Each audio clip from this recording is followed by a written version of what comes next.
अस्सलाम वालेकुम, मैं हूं सुफियान अली जामी। हाँ जी दोस्तों, आपको अंदाज़ा तो हो गया होगा कि किस कंट्री के मैं आपको बहुत ही ज़्यादा अमेजिंग और बहुत ही ज़्यादा इंटरेस्टिंग फैक्ट्स बताने जा रहा हूं। तो चलें बिना टाइम वेस्ट किए आज की वीडियो स्टार्ट करते हैं, एंड तक बने रहिएगा।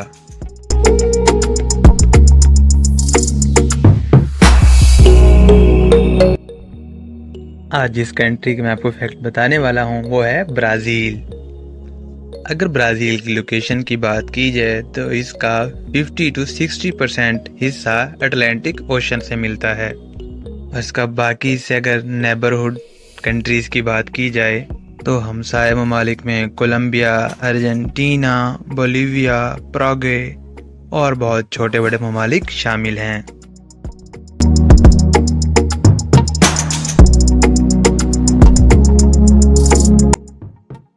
हाँ जी दोस्तों, ऐसे लोग जिनका गुजारा मछलियाँ बेचकर होता है, इन अदर वर्ड मछेरे होते हैं, फिशरमैन होते हैं, तो वो कोशिश करते हैं कि ऐसी जगह ढूंढने की जहाँ पे ज़्यादा से ज़्यादा मछलियाँ पाई जाती हों। पर क्या हो अगर उन्हें बता दिया जाए कि ब्राज़ील एक ऐसा कंट्री है जिसके अंदर पूरी दुनिया के मुकाबले में सबसे ज़्यादा मछलियाँ पाई जाती हैं। तो देर किस बात की, ब्राज़ील आइए और अपना काम स्टार्ट कीजिए।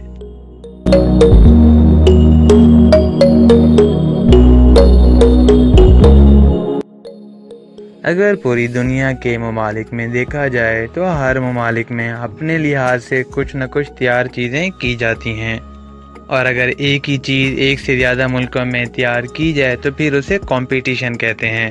तो अगर फ्यूल का कंपटीशन करवाया जाए तो ब्राज़ील दुनिया में दूसरे नंबर पर है जहां पे सबसे ज़्यादा फ्यूल प्रोड्यूस होता है।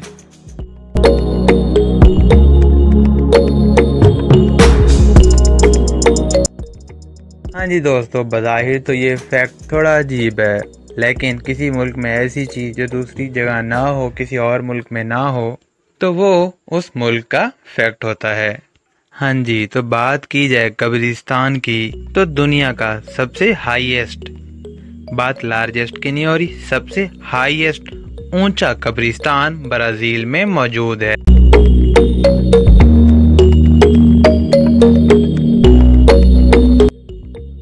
हाँ जी दोस्तों, आपने कभी सोचा कि जिस दुनिया के अंदर 80% प्लास्टिक यूज़ होती है as a rubber band, kitchen के अंदर या फिर मोबाइल फ़ोन, किसी भी लिहाज से प्लास्टिक का बहुत ज़्यादा यूज़ होता है। लेकिन क्या आप लोग जानते हैं कि सबसे पहली बार प्लास्टिक किसने बनाई, किसने प्रोड्यूस की? अगर नहीं जानते तो सुनिए, first and ever rubber discovered by Brazil.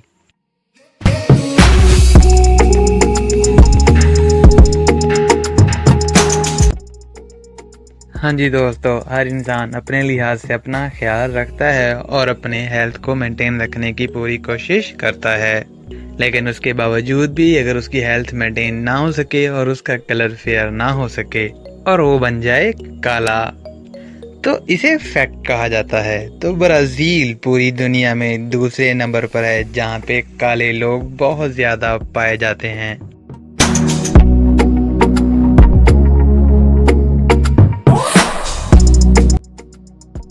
अगर हमारे जिस्म के किसी एक हिस्से पर चोटी काटने के बजाय सिर्फ वहां से गुजरे तो हमें सरसराहट पैदा हो जाती है, और अगर काट ले तो हमें जलन और वहां पे स्वेलन स्टार्ट हो जाती है।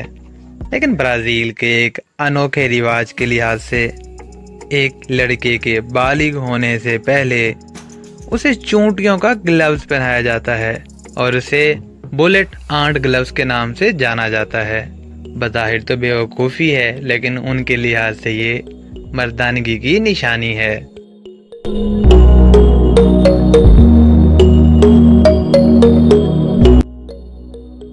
हाँ जी दोस्तों, अगर आप ब्राज़ील से नहीं हैं तो कमेंट सेक्शन में बताइए कि आपको कितनी लैंग्वेजेस आती हैं, क्योंकि ये वाला फैक्ट जानने के बाद आप थोड़े परेशान हो जाएंगे और हो सकता है आप यकीन भी ना करें।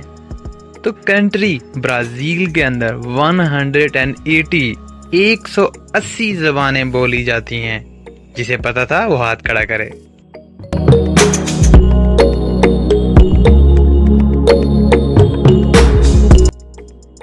कंट्री ब्राज़ील में अगर बात करें मर्डर रेट की, नहीं, मर्डर रेट से मुराद वो नहीं जो आपने समझा, मारने की कीमत नहीं। मर्डर रेट से मुराद कि एक साल में कितने लोग मरते हैं किसी दूसरे के हाथों। तो ब्राज़ील के अंदर मर्डर रेट बहुत ही ज़्यादा हाई है। यहाँ हर साल बहुत माओं के लाल नीले पीले हो जाते हैं।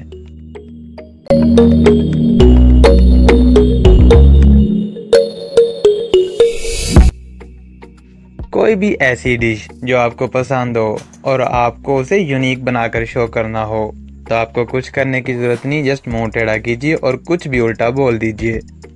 हाँ जी, बिल्कुल इसी तरह ब्राज़ील की नेशनल डिश, जो कि हमारे लिहाज से एक सिंपल बीन्स है, लेकिन ब्राज़ील में उसे फेजोआडा के नाम से जाना जाता है। यही नहीं, इस डिश को आप बिना मीट के नहीं खा सकते, और वो मीट भी काऊ या फिर पिग का हो।